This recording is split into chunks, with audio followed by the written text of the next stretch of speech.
So I think this goes without saying, but the past month has been absolutely insane for Elon Musk.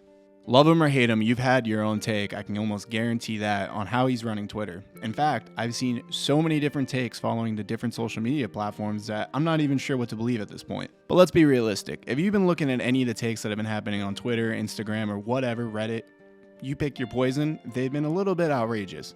So what's the best example that I can give you? Well, a lot of people were freaking out when he started to fire a number of different employees. I mean, he brought the company size down from a couple thousand to realistically shaping up to look like a couple hundred. And this caused a massive backlash. If you weren't paying attention to the trending section over those past few days, it literally was saying #RipTwitter. So many people were putting out information saying that Twitter servers were going down, that they were locked out of the building, that it had a matter of days before the funding was out, and that we were no longer going to be on the app. In fact, some of my favorite creators were tweeting saying, "Oh, it's been a great ride and I've really enjoyed having you guys all here, and I'm going to be moving to this application or this application. Be sure to follow me." Genuinely believing that Twitter was doomed to fail. Now, I don't want to be hypocritical here and come and tell you that I think this decision was correct, or this decision was correct, or this decision was incorrect. Realistically, I don't really have any say, and it doesn't really matter because I'm not the CEO of a multi-billion-dollar corporation. Now, whether you agree or disagree with many of the decisions that Elon is making, the goal of this video is not really to give you a place to stand, a platform to understand, or even think like, hey, this is why this is correct. I'm not going to be opinionated. All I want to showcase is why he might be making some of the decisions he is. And to keep it short, simple, and sweet, Elon is basically approaching Twitter as a startup company.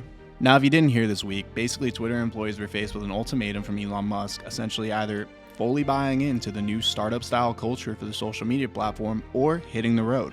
Now, the amount of backlash that I saw for this ultimatum was frankly outrageous. I saw every single take from, okay, fire them all, to, oh my god, you've lost 90% of your personnel that do everything for you and the company is screwed. And this is where Rip Twitter actually started.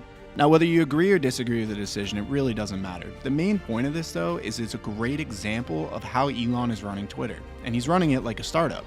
In fact, in the email that he actually sent to the employees, and I quote, "Going forward to build a breakthrough Twitter 2.0 and succeed in an increasingly competitive world, we will need to be extremely hardcore." Continuing on, Musk said, "At its heart, Twitter is a software and servers company." Now, for many, the reason they were so mad at this email wasn't only because of the ultimatum, but because essentially it was the only communication they had really gotten from Elon Musk at that point. He had spent a number of weeks at Twitter at this point and really had not talked to anybody in the company. Now, when I saw this point trending, it really stuck out in my head. I was like, where do I remember this from? And then it popped out. It was from the 5 Dysfunctions of a Team.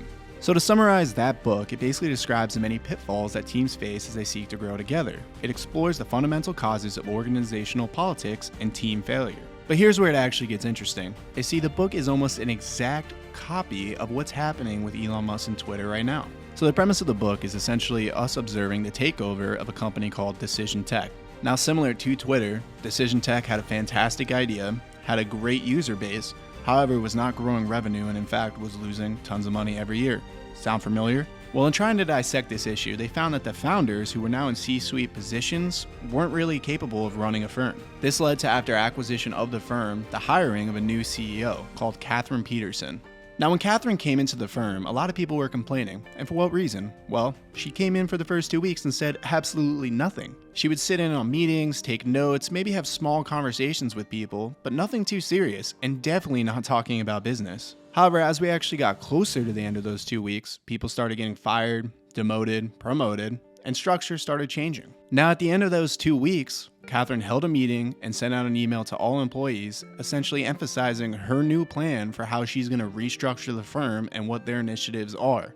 To keep it simple, Catherine essentially used those 2 weeks as a learning opportunity to better understand the firm. See, she was coming in from a position that she was unfamiliar with. She had never ran a firm similar to Decision Tech.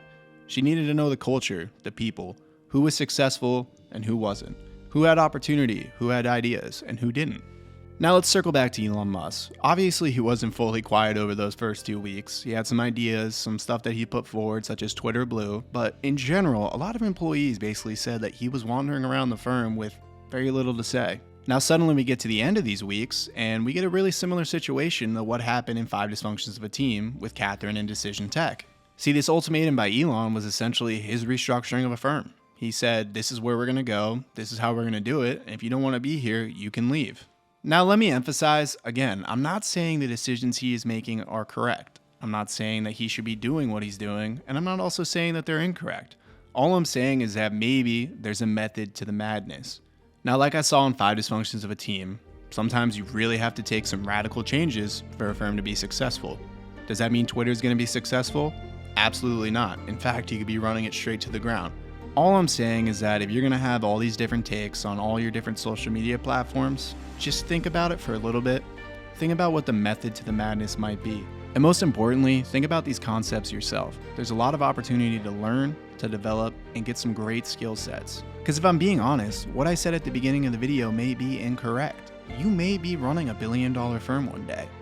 So instead of taking random perspectives from Twitter or Reddit, look into these issues. Dissect them for yourself. Think about the negatives, think about the positives. The best thing about these situations is that they always offer a great opportunity to learn. So I hope you guys did enjoy this video. It was a little bit more of a personalized, kind of almost a podcast talk to you video just about a topic. Remember to like, subscribe, comment, and this has been the Aftermath Daily. I'll see you guys in the next one.